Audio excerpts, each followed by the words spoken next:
Thank you, Patrick. That was good, but I'm going to be better. Well, as Patrick spoke, there were a lot of elements that he spoke about that really relate to the nonprofits. What I have done here is really just sort of summarizing very arbitrary cultural, social, and business entrepreneurship. As I go through these different attributes, you will find that sometimes there are commonalities right across, and sometimes certain trait is more pronounced in certain category. So it is not about silos, it's about spreading it out. What is it I can learn from the business side? You just heard from the dark side. And now we're coming to the bright and sunny side. And I did not have a special category for educational entrepreneurs because I feel that educators are also social entrepreneurs because your job is never done. And I don't have all the categories, so I hope you forgive me for that. So I would just like to walk through that really very quickly. On some of the things, I'm just going to pick up some of the salient points because this is a very busy slide, I'm so sorry. You will find that in among cultural entrepreneurs, the creative vision is the driving force. And then social entrepreneurs, especially many of you here are educators at heart, you are driven by a vision of a better world or an awareness of some injustice. And as you had heard from Patrick, the vision for the business entrepreneur is the drive to venture into the unknown with a strong sense of purpose. So I hope you begin to see some threads across there. Ego, heavy duty all around. Nothing in this room, I know, but you know what I'm talking about. Risk and uncertainty, as well as failure. I think Patrick's already talked about how in the business world, it is honorable. In fact, if you never fail, it's like you never learn the hard way. So for executive directors in this room, and especially to the trustees in this room, please allow your executive directors to take informed risks and allow them certain failures without, going bankrupt. Because I think, as Patrick so eloquently said, this is something that one needs to have. Putting on my marketeer's hat, I always tell my clients, when you're testing something, you can always declare it as a beta test. If it fails, it's only a beta test, okay? So, where cultural entrepreneurs are concerned, I think one of the big issues is the lack of a safety net. And I think that is, and also, as I said earlier, that you have certain fiduciary responsibilities. So it frames the amount of risk that you can take. How do you define success for the cultural entrepreneurs? I like to define it very simply as a sustainable operating model in alignment with your mission. So that's operations and alignment with your mission. Where the social entrepreneur is concerned, there is a lot of risk and uncertainty.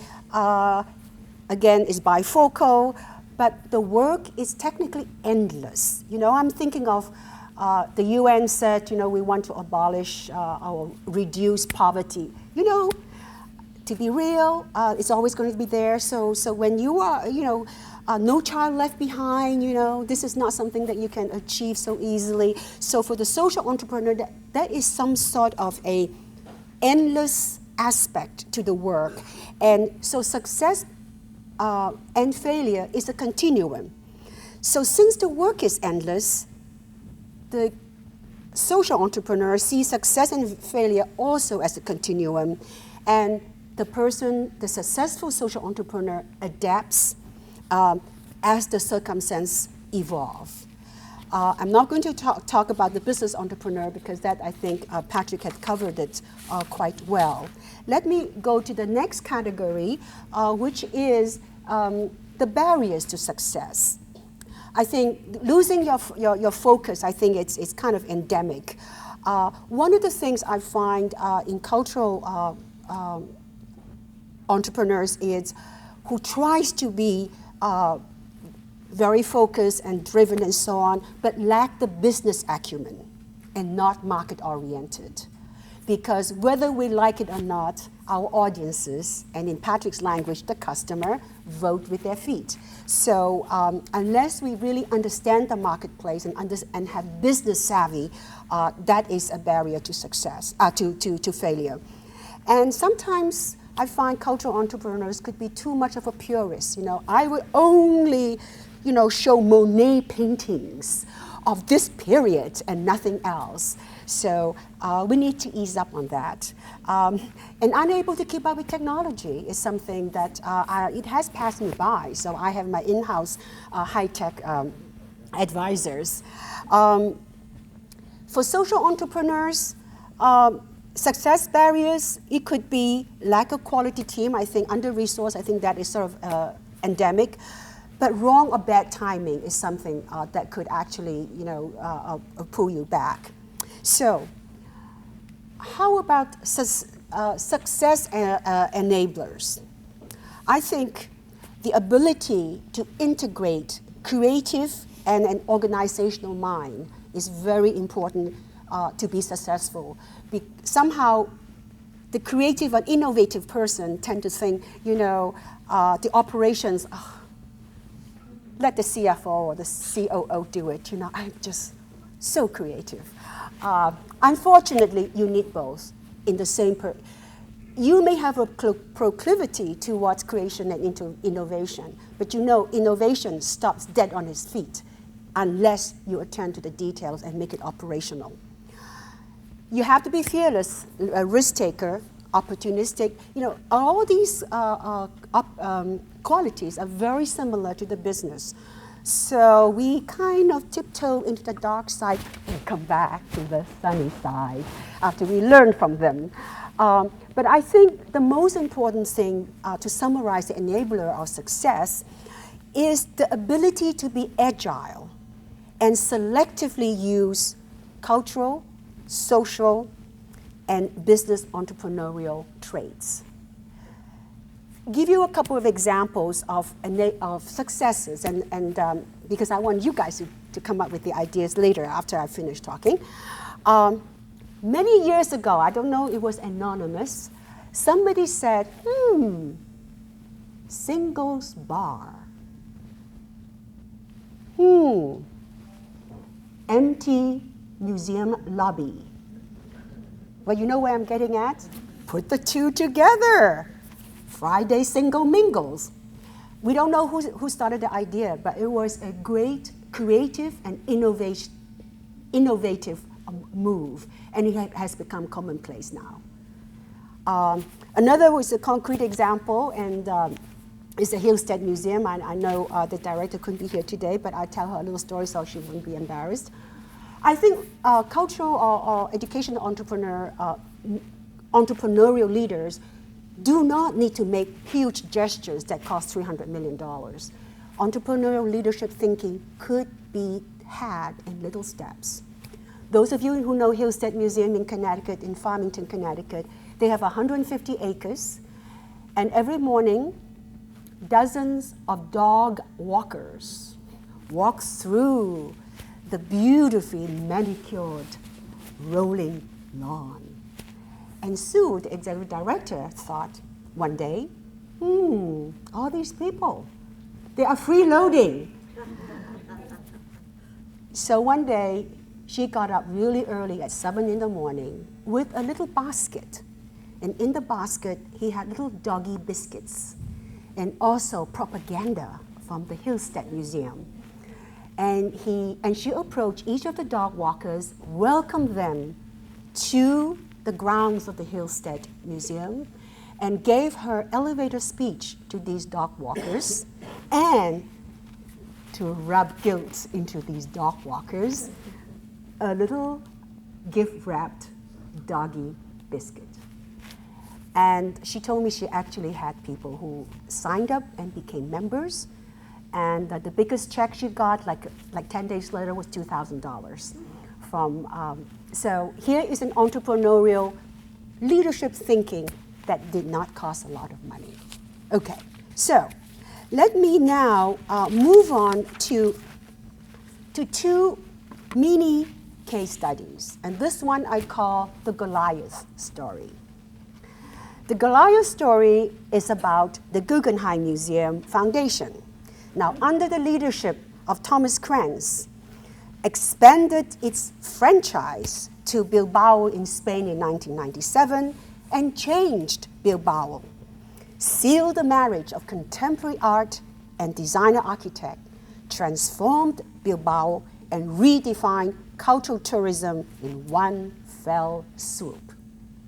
Kranz continued, as many of you know, continued the franchise or expansion of the Guggenheim brand in Venice, Las Vegas, Guadalajara, in Mexico, Berlin, and right now in Dubai. There were successes, failures, and a great deal of controversy.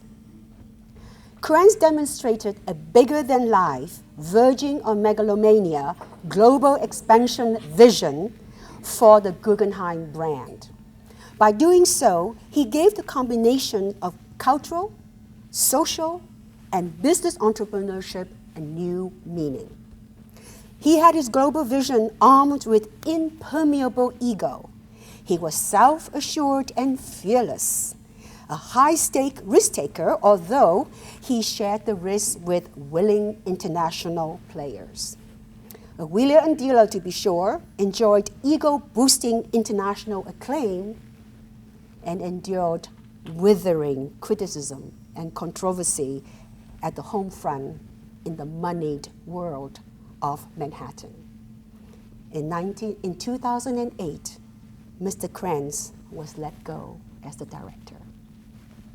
Lesson learned: within the museum environment, there are limits to being entrepreneurial.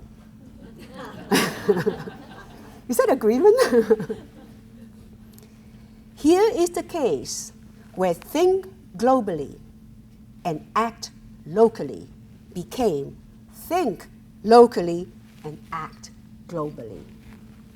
And of course, never, never anger your most generous donor, who was also the chairman of the board at the time. So what would you have done in the place of Thomas Kranz? Do you share some of his entrepreneurial qualities?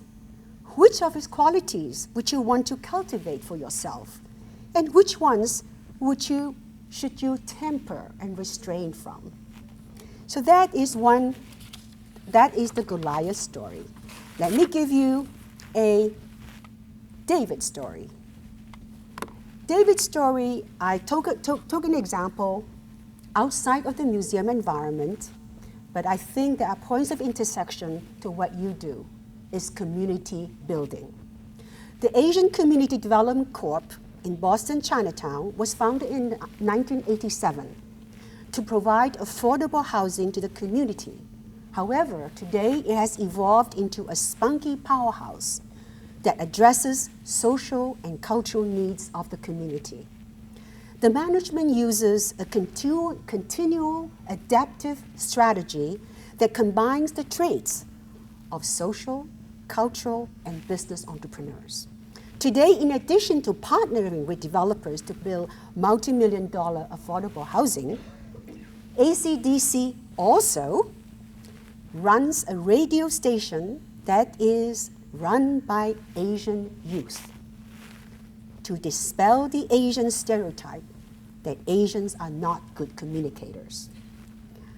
A fundraiser called Asian Comedy Night to dispel the notion that Asians are too damn serious.